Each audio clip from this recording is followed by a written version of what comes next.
Welcome to TST Broadcasting and the Resort Management and Marketing Channel. This is Shep Altshuler, publisher of TimeSharing Today. Our guest today is Robert Nordlund, founder and CEO of California-based Association Reserves.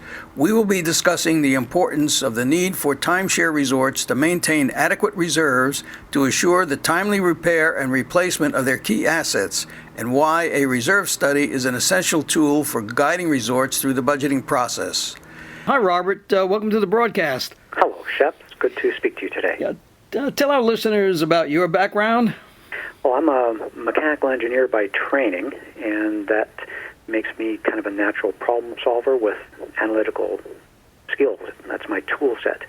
I purchased a condo in 1982. I served on the board and began to see the real needs of a common area ownership facility for planning ahead. And I started doing consulting for our local condominium management company, then opened Association Reserves. So that was the start of my introduction to this entire field. When did Association Reserves get started? We began serving associations as a business in December 1986. And take a few minutes to describe the services that your company provides. Well, Association Reserves provides reserve studies and reserve study-related consulting. We provide or prepare all three of the National Reserve Study Standard levels of service, which are the full reserve study, that's create from scratch, the update with site visit, which is refreshing the reserve study based on a diligent visual on-site inspection, and number three, the update no site visit, and that's literally updating the information based on conversation, research, updating the numbers, those types of things. And we also have an inexpensive workbook-related tool, and we sponsor a free online reserve study calculator. But those are the ways we serve our clients. Speaking of clients, what categories of clients does the company serve? Well, we started as primarily serving the residential community association market. That was in 86. We did our first timeshare client in 88. And we also are now doing additional facilities, worship facilities, private schools, municipalities, those types of things. But for our conversation today, I think we're going to focus on timeshares and fractionals. Which geographical areas do you cover in providing services to timeshare resorts? Well, Shep, our first timeshare client was way back in 1988. It was a Hawaii client. It was a real treat for me, my first trip to Hawaii, and it was a paying trip. But since that time, we started serving clients up and down California and throughout the western states. And at this point in time, our resort clients extend all across the country, into the Caribbean, Central America, Europe, and also the Far East. Tell us about your staffing, your employees, a little bit about their capabilities. Well, the great thing is we have great staff. Our employees also are inherent problem solvers. We look for people that are curious, people that are analytical, have good observation, and good communication skills. We generally hire college graduates in technical fields, and most of them have the National Reserve Specialist credential. That takes a 3-year apprenticeship to attain. Just so everybody's clear, what actually is a definition of a reserve study, and what are its objectives? That's a great question. Reserve study is a budgeting tool. We use art and science to help the stakeholders, primarily managers and the owners, to anticipate and prepare for their predictable common area repair and replacement projects. We have National Reserve Study standards in this industry. They've been in place since 1998. They guide us, keep us on track, help us establish standard terminology, disclosures, and the calculations. So the way it works is reserve study reveals the true cost of ownership in a resort. It helps us recommend a stable source of revenues from the owners to offset the inherently irregular, but just because they're irregular doesn't mean they're unpredictable. They're irregular but very predictable major expenses related to deterioration. So we help our clients plan for the predictable. We help them avoid surprises that should not be surprising. And we help maximize pride of ownership and home values. Now, why do you think it's critical for legacy resorts to prepare and maintain a reserve study? Well, it's especially critical, Shep, for the legacy resorts because they're largely self-contained. They've got no parent organization to come in and rescue them or refurbish or modernize them. So they need to have a budget that's really, truly sustainable. What we can do is apply the big leverage. We are able to make a recommendation of collecting a few dollars per year from each owner that offsets the deterioration, and that's the cash flow that provides for the ongoing essential repair and replacement projects. What we find is that boards that focus on just minimizing the maintenance fees, the annual fees, are dooming their resort to, we say, a dated and deteriorated future.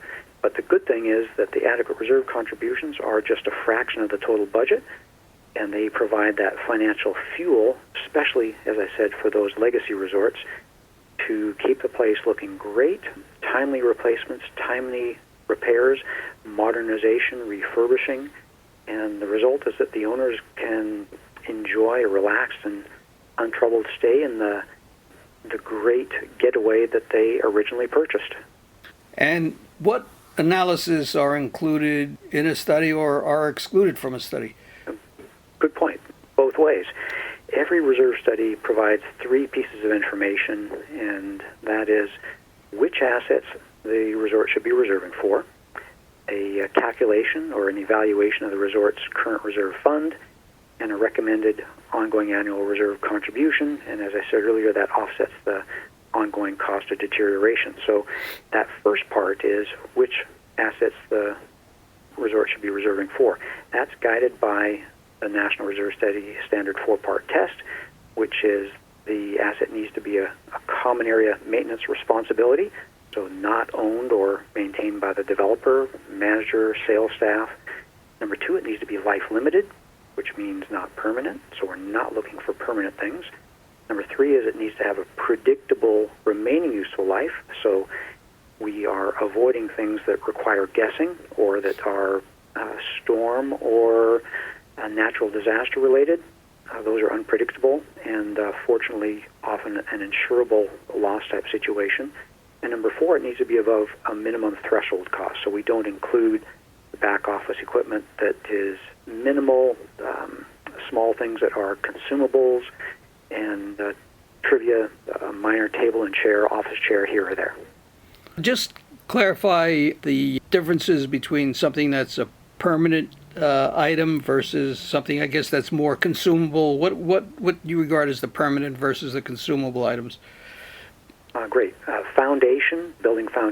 Building internal structure, things that you're not going to get into, those will be more permanent, yet the things that are regularly repeatable, predictable, they're the major projects like roofing, painting, asphalt, room renovations, boilers, major mechanical, elevators, pool resurfacing, et cetera, et cetera. There's a long list of very predictable major projects throughout the resort, and we help identify those and help as I said, the stakeholders, the management staff and the owners anticipate and prepare for those so they get repaired and replaced in a timely manner. So Robert, these resorts that really follow the preparation of a reserve study, they're going to end up with a pile of cash sitting someplace. Is that correct? A temporary pile of cash. It's there only to be spent. Okay, so is that normally maintained in the general operating funds, or is it put into some special account, a piggy bank? Where is that money usually stored for expenditures? Most resorts have two, basically bank accounts or two funds. One is the operational account, which they use to pay for the daily, weekly, monthly expenses at the resort, and the other is the reserve fund, and that's where they can sock away 19 years worth of money so that in the 20th year they can replace the roof. And it's also important to do it that way because for 19 years, if it's in the reserve fund, then the IRS doesn't confuse it as taxable profit because it's clearly designated as, in this case, 1/20th plus 1/20th of roof money, and it's really not profit. It's set aside in reserves for the upcoming project. Now, you mentioned a little while ago about that you must follow certain guidelines. So who established those guidelines? What's the governing authority? How do these guidelines come into play? Well, it's interesting. It started out a number of us reserve study professionals realized we were sending proposals to the same clients. Sometimes same clients were choosing one or another one of us in the same group, and we realized we needed to be speaking the same language, providing consistent guidance. And so we got together and over a period of a few years hammered out standard terminology, standard calculations, standard disclosures, and then we came under the umbrella of the Community Associations Institute. It's a national trade organization for residential community associations. And so that ended up being the official authority body. But it's interesting, in the trade organization and our national guidelines started just by us reserve study providers realizing that we needed to be basically internally consistent in what we were saying and doing for our clients. Obviously, you have to employ some form of technology in performing these services. So what technologies do you use in the process of working on a reserve study? Well, it's been fun to follow technology through the years. I think that's another one of the things that drew me to this field. It was always an excuse to buy a new computer. We've gone through the joy of the first digital cameras, the joy of the first color printers, and at this point in time we're using iPads, basically tablet-based devices for site inspections. We do a lot of preparation in advance of the site inspection using satellite technologies and on-site still digital cameras. Those are the big ones that we're using at this time. Now, what are the risks of a legacy resort not having a reserve study? Well, they end up, human nature tends to evaluate scarcity and deal with the priority of scarcity. And without guidance, everything deteriorates, and without guidance, the legacy resort is not going to be well prepared for these inevitable, predictable expenses. And we find resorts realizing that they need to renovate, but they just don't have the money, so they let it go yet another year. They end up having old televisions, old styling, mismatched pieces of furniture in rooms. That leads to decay, the roof, the asphalt, the lights out in the parking lot, and they end up being good rooms and bad rooms. And the savvy returning guests will know which ones are the good rooms. Those are the ones that got some things replaced because the resort didn't have enough money to renovate all the rooms, and end up checkerboarding different things here and there, and it ends up being a real management overhead, and it draws down the desirability of going to the resort. We know from practice a lot of resorts cherry-pick their improvements, so you're tying into that. Just clarify why you think that's a good or bad thing to do. Well, I think I use the word checkerboarding, where there's something here, something there. It provides an inconsistent look. It provides, or I shouldn't say provides, it creates a situation where you have better rooms and worse rooms. It becomes a management struggle to remember which rooms are the better rooms, which rooms are the worse rooms, what's needed, how far behind are we, how many rooms have we replaced the carpet, should we do the drapes also when we do the carpets, and it just creates so many more decision points, and all due to deterioration. And again, it's what we call it is leverage. A few dollars per year, the right amount of dollars per year, provides the cash fuel so that the major assets at the resort can get renovated on time. They look fresh, they're attractive, they're inviting, and they create a resort that's a great getaway destination.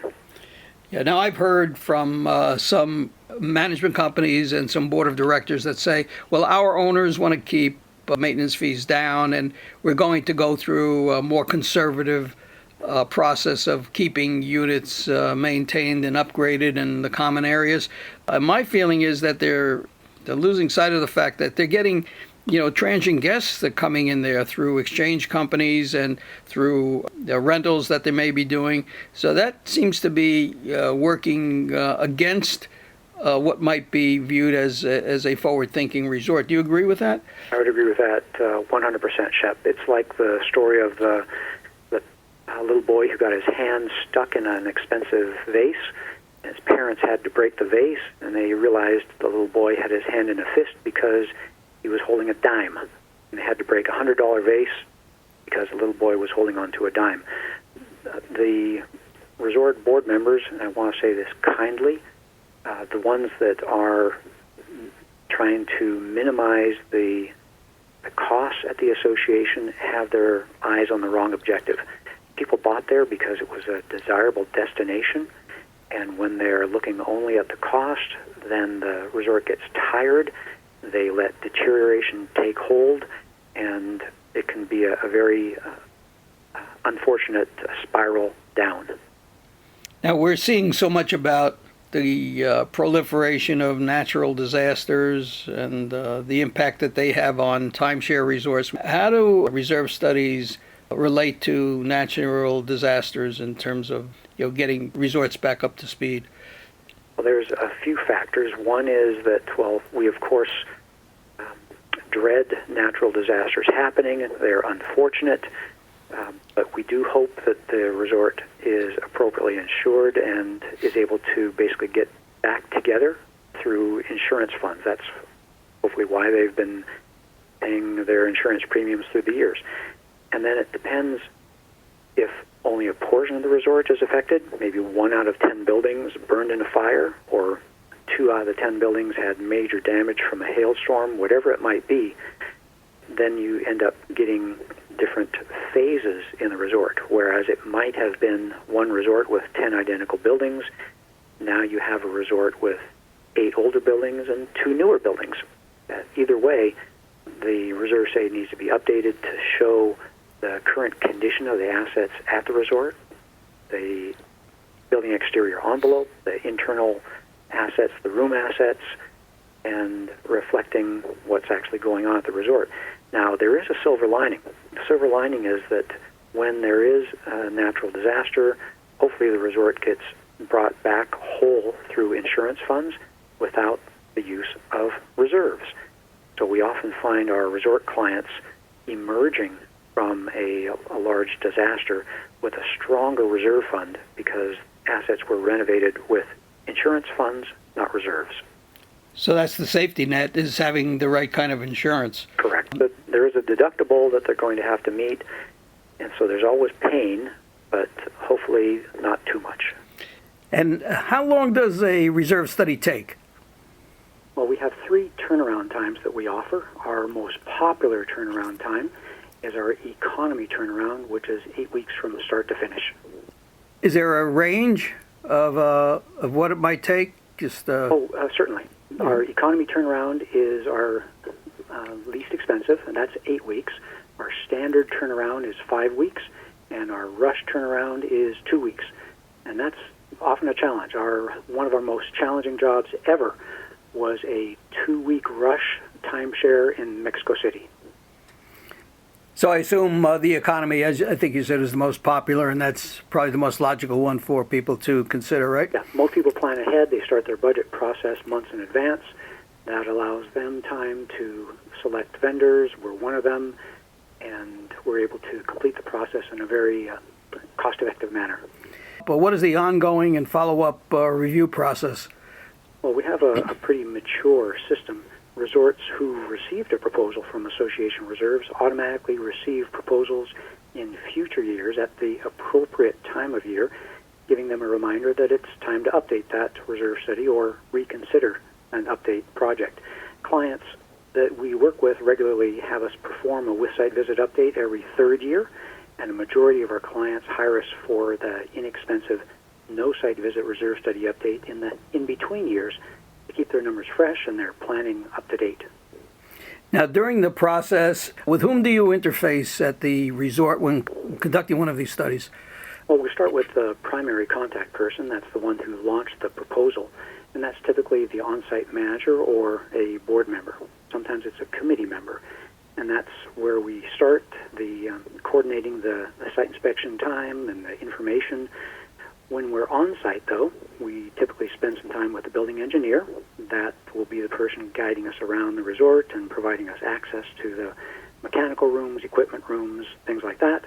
We also spend time with a housekeeping representative, and they provide us the same thing, helping us gain access into all the different room types, and interestingly, giving us an overview of what's been troublesome. Now, after the site inspection is completed, and for our no-site visit engagements, we handle the research project, and that's following up with the client, and again, primarily the contact person, what projects happened, when, by whom, and getting the most recent reserve balance, all those kinds of things. Sometimes that's a CPA.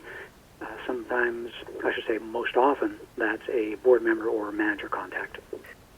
Now, what are the costs associated with a study, including your initial consultation?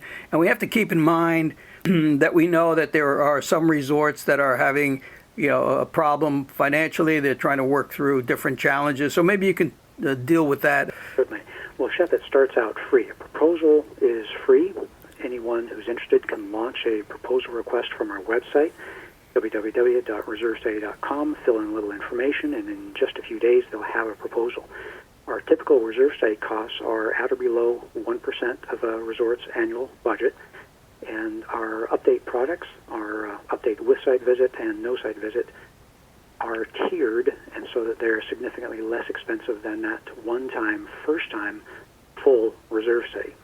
Now, you implied that there's some resorts out there that have some very tight budgets, and 1% of budget might be more than they can handle. Well, we do have an entry-level product. It's called the Do-It-Yourself Reserve Study Kit, and it's a flat fee, $349. It's a workbook product where we work with the client. They assemble the component information, and we crunch the numbers and provide the report. That's designed to be an entry-level product, so resorts get into the ballpark, get basically the right idea about starting to do responsible reserve planning.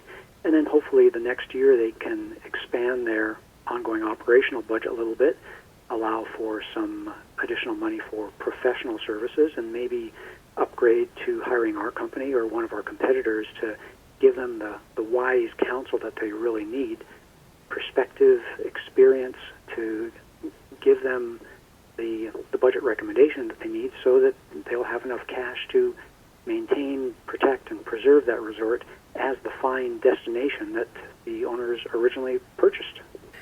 Now, if any of our listeners would like to get in touch with you to get more information about your services, how do they go about doing that? Well, thanks for asking, Shep. Anyone can get in touch with us by going to our website, www.reservestudy.com. Reserve studies are all we do. We're well focused on it, and it's easy to reach us at our website, or they can call our corporate office. Telephone is toll-free 800-733-1365. Well, thank you, Robert. I appreciate you taking the time. We know that this is a critical area as resorts are looking towards their future and how they're going to be positioned in the future. So this was very helpful. Shep, it's always a pleasure. And this concludes this TST broadcast of the Resort Management and Marketing Channel. If you would like to comment on today's program, please email staff@tstoday.com, and be sure to visit TST Broadcasting at www.tstodayjoin.com.